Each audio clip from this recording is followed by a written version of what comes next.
Good afternoon friends, myself doctor Anand Makadia, homeopathic consultant in Ahmedabad Bhopal. दोस्तों, आज का टॉपिक है रिकरेंट एसिडिटी और क्रोनिक गैस्ट्रिक इश्यू।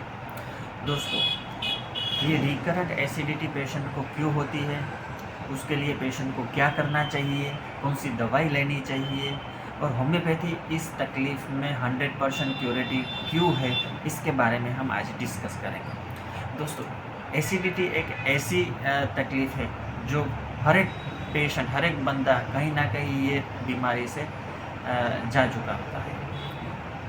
लेकिन जब ये तकलीफ़ बार बार होती है और लंबे समय से चली आती है, तब ये पेशेंट को ज़्यादा दिक्कत देती है। हमारे बॉडी में स्टमक एक ऐसा ऑर्गन है कि जहाँ पे गैस्ट्रिक सिक्रीशन होते रहता है और वो गैस्ट्रिक सिक्रीशन हमारे जो फूड होता है, खाना होता है, उसको डाइजेस्ट करने में काम आता है। ये सभी पर्सन्स में अलग अलग सीक्रेट होता है अपने बॉडी के हिसाब से, किसी को ज़्यादा होता है, किसी को कम होता है। लेकिन जब ये सिक्रीशन बढ़ जाता है तब पेशेंट को उसके साइन एंड सिम्टम दिखाई देते हैं, जैसे कि बर्निंग सेंसेशन, जलन जैसा लगना, चेस्ट और एब्डोमन में हैवीपन लगना, एब्डोमन भारीपन लगना, पेट साफ करने में दिक्कत होना, बार बार डकार आना, ये सारे साइन एंड सिम्टम पेशेंट को दिखाई देते हैं। उसका पॉजिटिव फैक्टर हम देखें, उसके रीज़न देखें तो कभी पेशेंट बाहर का खाना खा लेता है, स्पाइसी फूड ज़्यादा हो जाता है, ज़्यादा हैवी फूड हो जाता है, तभी भी ये हो सकती है।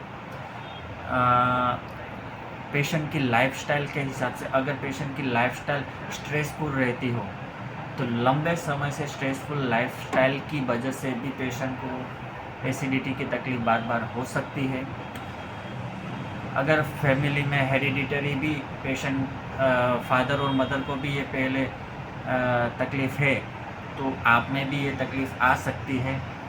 और भी सारे रीज़न है जो उसकी वजह से एसिडिटी हो सकती है। जनरली पेशेंट्स क्या करते हैं कि जब एसिडिटी होती है तो टेम्पररी फार्मेसी या फिर किसी फैमिली फिजिशियन को कंसल्ट करके दवाई स्टार्ट करते हैं, और दवाई में एंटासिड होती है, डाइजिन होती है, रेंटेक होती है, वगैरह वगैरह। वो टेम्पररी तो आपको बिल्कुल राहत दे देते हैं, लेकिन अगर ये तकलीफ़ आपको बार बार होती है तब जब आप ये दवाई लेते हैं तो टेम्पररी आपको थोड़ा कंफर्टेबल तो फील होता है, लेकिन वो दवाई आपको क्योर नहीं कर सकती, क्योंकि ये बार बार होने की जो एसिडिटी की तकलीफ़ है उसके रीज़न्स अलग अलग हो सकते हैं। किसी की स्ट्रेसफुल लाइफ की वजह से तकलीफ़ होती है, किसी को बार बार कुछ पेन किलर या फिर कुछ मल्टीपल मेडिकेशंस लेने की वजह से भी ये तकलीफ़ हो सकती है। फैमिली हिस्ट्री की वजह से भी आपको ये तकलीफ़ आ सकती है। तो ये रीज़न की वजह से आपको ये तकलीफ़ लंबे समय तक चलती रहती है। अगर आप ये तकलीफ़ में ये सब एंटासिड, डाइजिन टेबलेट, रेंटेक वगैरह आप लेते हैं, टेम्पररी राहत तो आपको दे देती, लेकिन वो क्योर नहीं कर सकती, क्योंकि वो आपके मेंटल लेवल पे काम नहीं कर सकती, आपकी स्ट्रेसफुल लाइफ को कम नहीं कर सकती। आपकी फैमिली हिस्ट्री में फादर और मदर को है तो आप में ये टेंडेंसी आ सकती है, टेंडेंसी को ये दवाई ठीक नहीं कर सकती। तो उसके लिए आपको क्या करना चाहिए कि होम्योपैथी एक ऐसी सिस्टम है कि ये mental as well as physical दोनों लेवल पे काम करती है। मेंटल लेवल पे ये काम कैसे करती है कि जैसे कि आपकी लाइफस्टाइल स्ट्रेसफुल हो और या फिर आपको ज़्यादा चिंता रहती हो, तो आपकी जब पेशेंट्स आते हैं तब हम पेशेंट्स की पूरी हिस्ट्री लेते हैं, उसको क्या स्ट्रेस है, क्या चेंजेस होते हैं बॉडी में, उसके हिसाब से हम उसके बॉडी के कॉन्स्टिट्यूशन के हिसाब से होम्योपैथिक दवाई देते हैं, जो उसके mental as well as physical level पे काम करती है और पेशेंट को ये क्रोनिक बीमारी से छुटकारा दिलाती है। तो दोस्तों, जब आपको ये क्रोनिक एसिडिटी की तकलीफ़ है या फिर क्रोनिक गैस्ट्रिक इश्यू रहते हैं तो प्लीज़ होम्योपैथी ज़रूर यूज़ करिए, क्योंकि ये एक क्यूरेटिव प्रोसेस है, ये आपको 100% क्योर कर सकती है।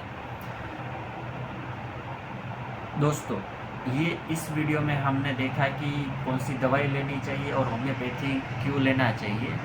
अगर आपको कोई डाउट है, कोई क्वेश्चंस है, तो मुझे ज़रूर बता सकते हैं। कमेंट बॉक्स में आप मुझे लिख सकते हैं, मैं ज़रूर उनका आंसर दूंगा। और प्लीज़ अगर आप ये बीमारी से पीड़ित है तो उसको अवॉइड मत कीजिए। हमारे पास एक ऐसी सिस्टम है होम्योपैथी जो उनको बिल्कुल क्योर कर सकती है, और आपको बार बार जो दवाई लेनी पड़ती है उससे आप बिल्कुल छुटकारा ले सकते हैं। मेरा ये वीडियो ध्यान से सुनिए, समझिए और उसके बारे में आगे विचार कीजिए।